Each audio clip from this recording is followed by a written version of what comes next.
Well, welcome once again. I'm Dr. Bart Rademaker, prescription for your transformation, hashtag real people, hashtag real conversations, bringing to you those authentic voices out there that could quite potentially change your life. And that's the whole point.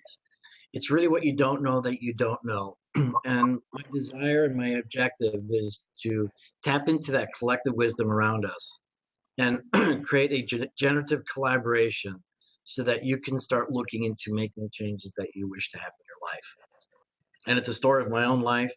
Even with 17 years of medical training, speaking four languages, growing up in a whole bunch of different countries, really at a place where I thought I knew everything, and not out of arrogance, but I was saying that out of ignorance, and really couldn't find my way.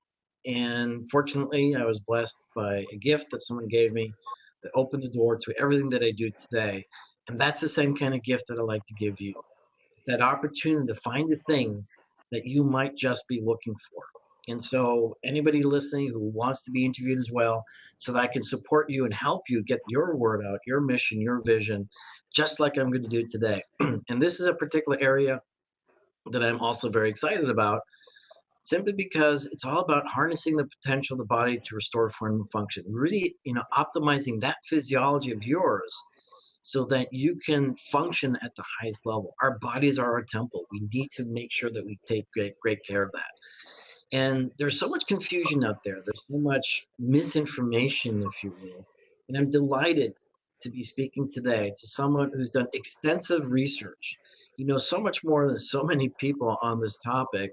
And he's dedicated his life now to making sure that people are getting the right information and the right resources to make a shift in their life. And so I'd like to introduce Dr. Bartley Kerr. Thank you so much for joining me today.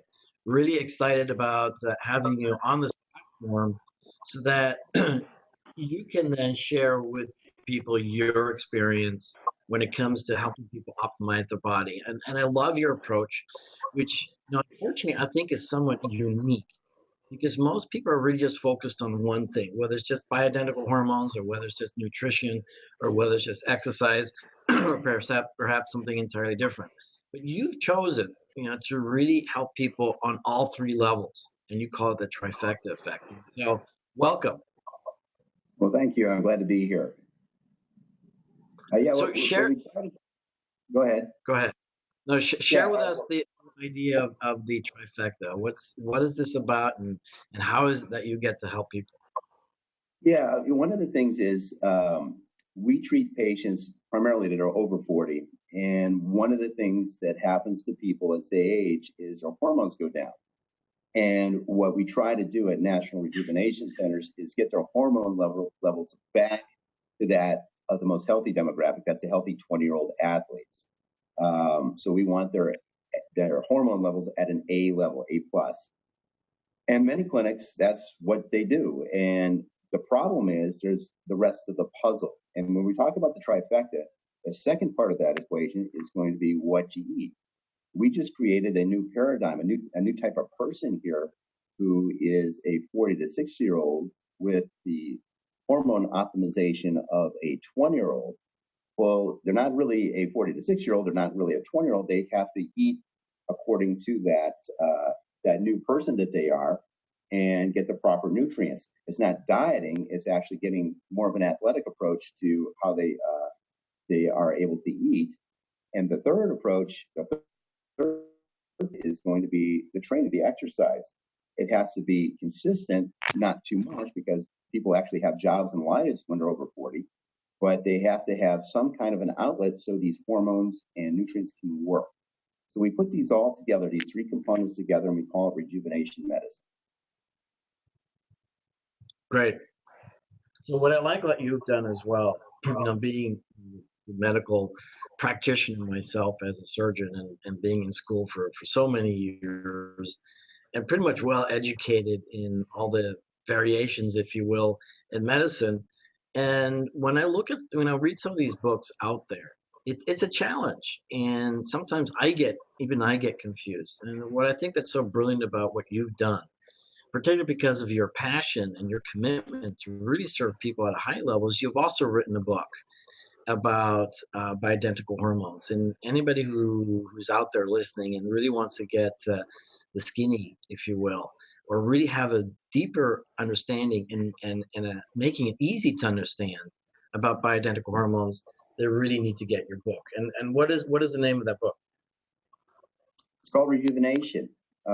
We had a #1 on Amazon last year. It's Rejuvenation, and it's real people, real results. They're all real patients that are in the book. The pictures are all real patients, and it's some of their stories about how each one of these concepts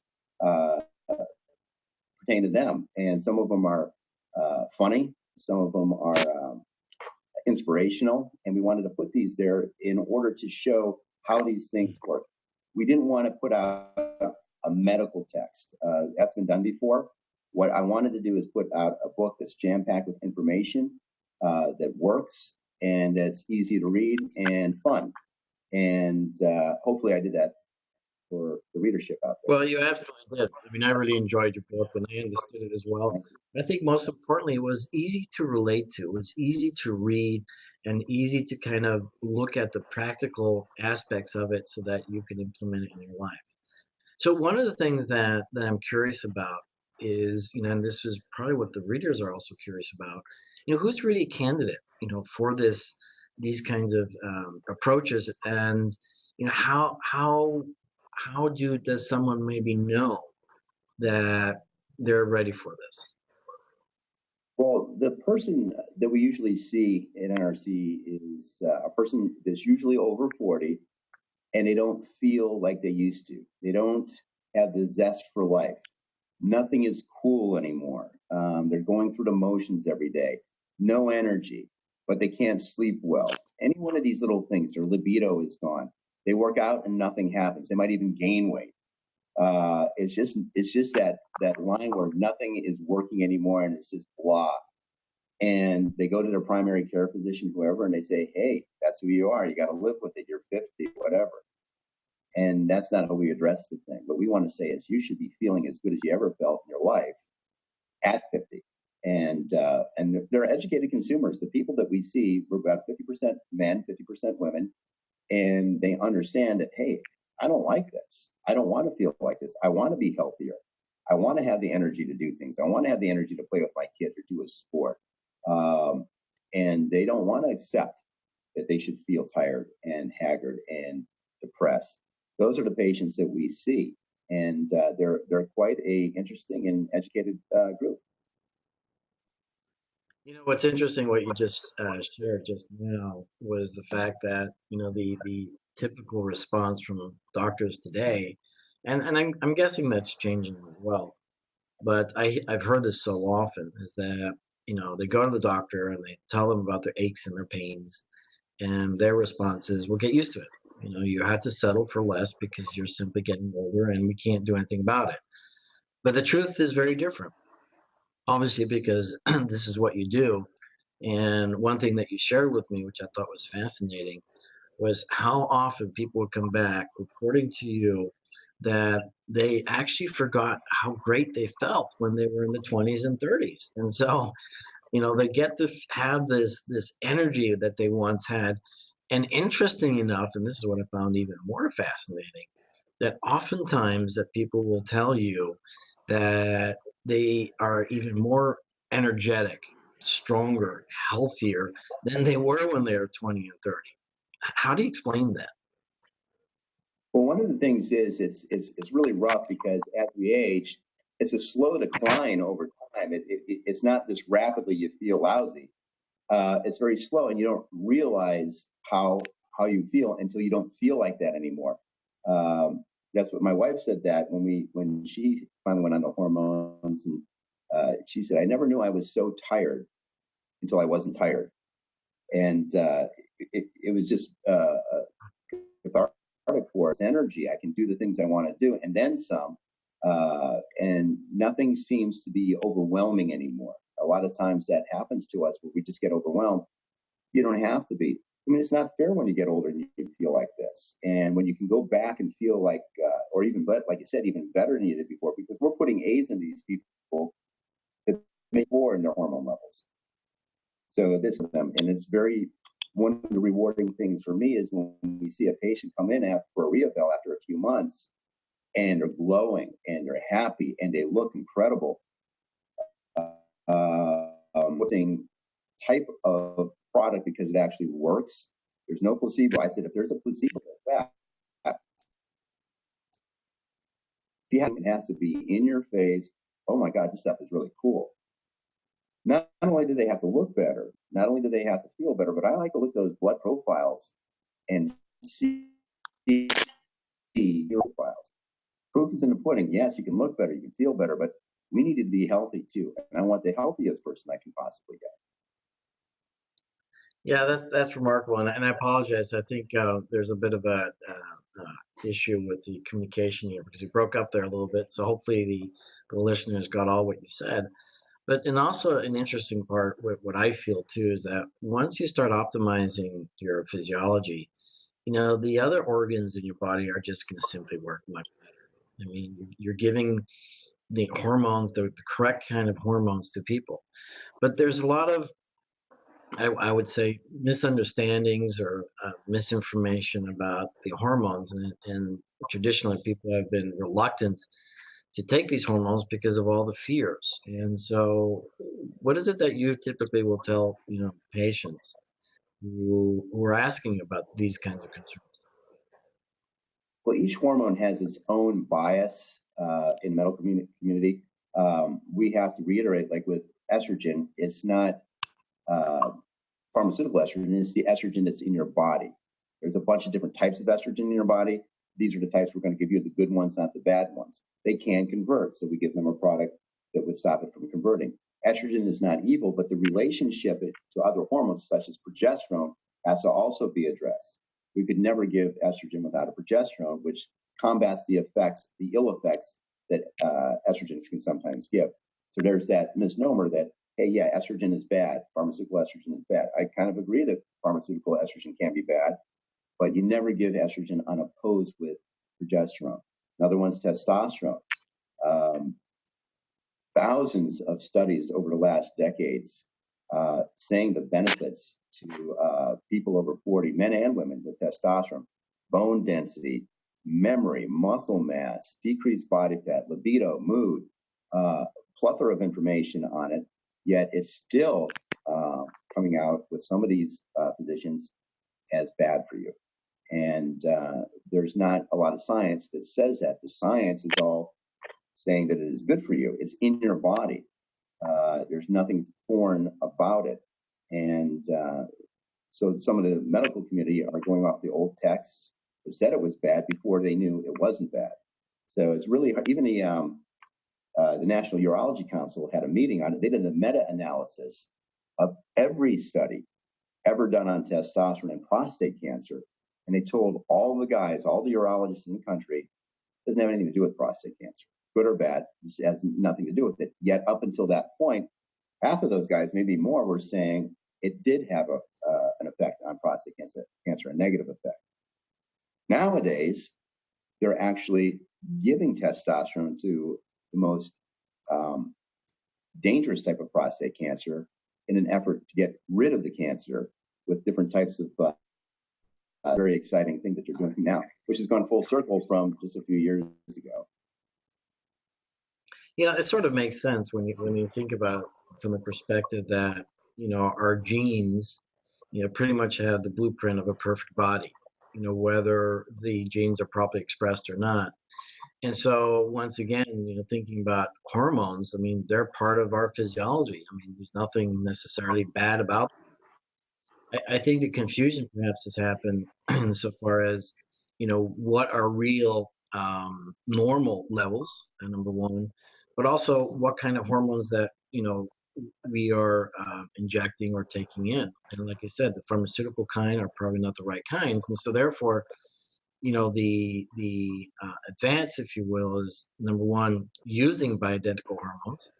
And by definition, bioidentical hormones are exactly the same chemical or molecular structure as what we have in our body. Is that right?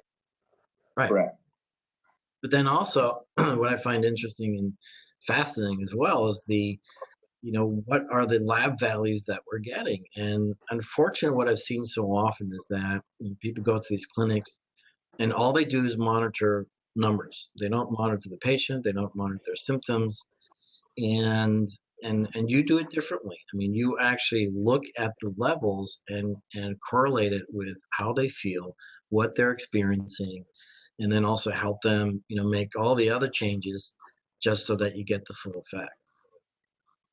Right. I mean, there's a lot of issues with the lab values.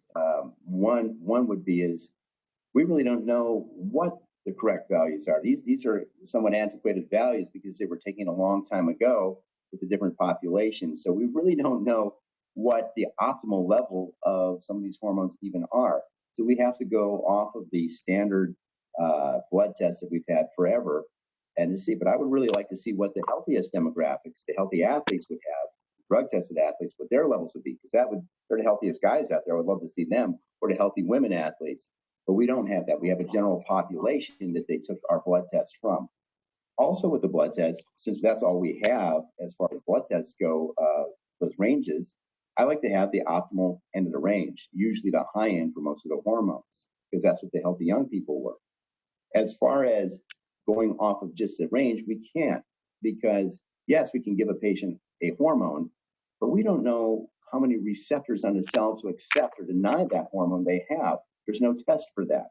So even if we think we got the number right on a blood test, they may need more or less of that hormone to be optimal. That's the second part of it. And the third is, how do you feel? Is it working or isn't it? I mean, that's really what they're here for. Are you feeling better or aren't you? Is the hormone working? We have to know from the patient what they feel. So we're going to go by what we think the range is, how they feel.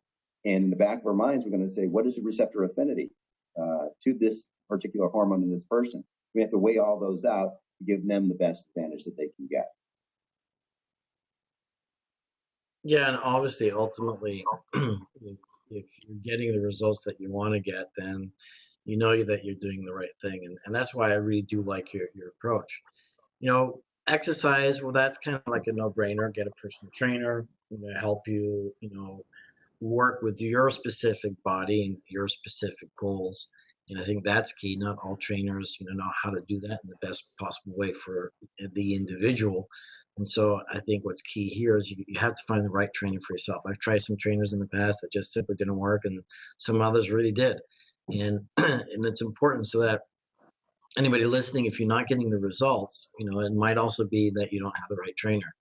But the one key question that I'm always very curious about is that nutrition. There's so many, recommendations out there, and obviously, you have your personal preference. And what do you recommend to your clients as far as that nutritional aspect as well? Well, I usually start with the general and go to a specific. I see what I like, a nice rounded nutrition plan based on an athlete model, because I'm putting these patients' hormone levels back to athletic 20-year-olds. They kind of have to eat like athletes too to get the desired effects. So we're going to give them athlete levels of proteins. I like to start them out with higher than normal protein, moderate carbs, low fats. That seems to do very well for most patients. But every once in a while, we get an endurance athlete. They may need more carbohydrates. Or we have somebody who's carbohydrate intolerant. They need to have low carbohydrates. Or we need to work the glycemic index for somebody with a blood sugar issue. But I like to start them out with as normal as an eating plan as possible, with a little heavier on the protein. Right. Well, great. So, can you share any kind of stories, testimonials that you've experienced over the years? Oh, I mean, we had one lady who came in here early on, and she had really bad menstrual cramps. She was 50, real bad menstrual cramps. Every other month, she had to go to the hospital because she was in so much pain. And we took a look, and her hormones were not where they should be, and we got her hormones correct. But she was overweight as well when she came in here. But when we got her hormones right, and we gave her the proper nutrition and exercises, she lost 50 pounds on me. And she was eating more than she was eating before. Her hormones were way out of whack. And what she did, she ate very good, a nutrition balanced plan that we gave her. But I say when I say that I give them a balanced plan, I say stick to this 80%. And I say, if you go to the Outback, have a steak. Well, she didn't go to the Outback. She liked pizza. So every Friday, her and her husband would have a whole pizza. So she lost 50 pounds eating clean, good food, like a jock, like an athlete. And every Friday, she would eat a pizza by herself. Right. That was a good one.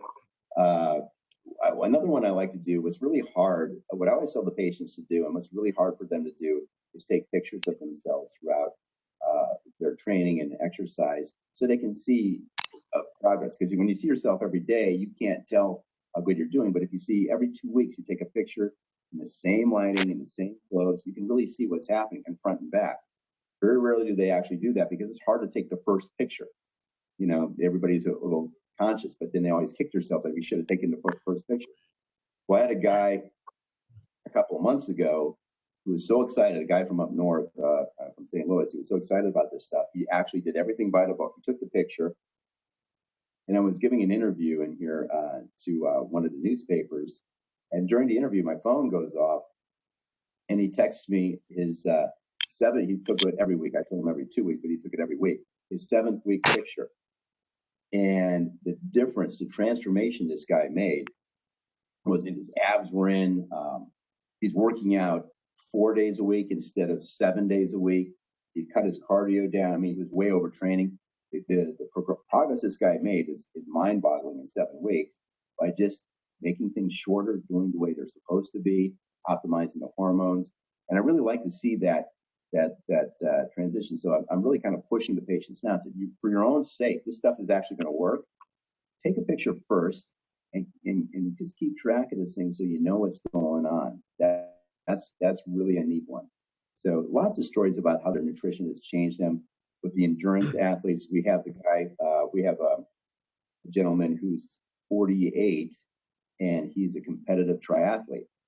And before he came here, he wasn't winning anything. And he was cramping up and everything else. Last year, he won. I'm not talking about, I mean, there's a lot of guys in these triathlons. He won 5 of them, first place in 5 of them. He got his game back on. And nutritionally, we had to do things so he wouldn't cramp, keep him glycinated throughout the training. I mean, it's a different type of thing than gym training. We had to do some really neat things with him, but it's astonishing that anybody would win 5 triathlons. And this is what I like about your approach. And for any of the listeners, we're going to slowly wrap it up for today. But really the focus on the fact that it doesn't have to be difficult. And I think the challenge of so many people is that, number one, they don't have all the right information so that they can make the changes that they want to make. But also that you want to really combine it. Not one single thing is going to give you the results that you want. You can't just go work out hoping to get those results in the rate that you want to get them without really incorporating other things. And I think that's a big mistake that a lot of people make out there, is that they get disappointed, they disillusioned, they're not getting the results, and then they kind of just sort of give up. And the truth is that you also want to make sure that you get the support from the right team. I always like to liken it to, if you make sure that the environment around you is conducive to you getting the results that you want, it's going to make it a lot easier for you. I changed my environment in my own kitchen, for example, recently, and it's so much easier to get all the nutrition that I desire. I grow my own sprouts, I do my own juicing. I have 2 juicers, 2 different kinds, and so I really don't have any more excuses. But more importantly, my success is very easily attained. And that's what's neat about your approach, that you make success very easy because you have that trifecta approach. It's the bioidentical hormones, it's the nutrition, and it's the exercise, and you're consistently there supporting your clients. And so if people want to reach out to you, do you have a website that they can find out? And what's the best way to reach you? Yeah, they can check out the website at nrcenters.com, NR Centers with an S. Plural. They can always look up the office when they're in town, and if somebody's really interested in what we do, they can call and see if they're the right candidate for what we do before they even come in, because we don't want people just to come in and they're this is not for them. We want to talk to them first about, hey, what are you feeling? Is this what you're at, or you have a health issue that's not related to this? Then when we qualify the candidate, have them come on in. Great. Awesome. Well, thank you so much for today, Dr. Kerr. Is there any last tip that you want to share with the audience? Have fun. Right. Whatever you do, have fun doing it. You know, and that's so true. I mean, if it's too hard, you know, if it's too difficult, you know, a certain amount of pain and challenge is good, but in general, yes, I agree with you. You've got to have fun. So once again, I'm Dr. Bart Rademaker, prescription for your transformation. Hashtag real people, hashtag real conversations, talking to Dr. Bartley Kerr. He is CEO and founder of the NRC Centers. And it's really that trifecta approach to get you to get the body that you desire, using bioidentical hormones, using the right kind of nutritional approach, as well as exercise. So I'll be back tomorrow, and thank you so much once again.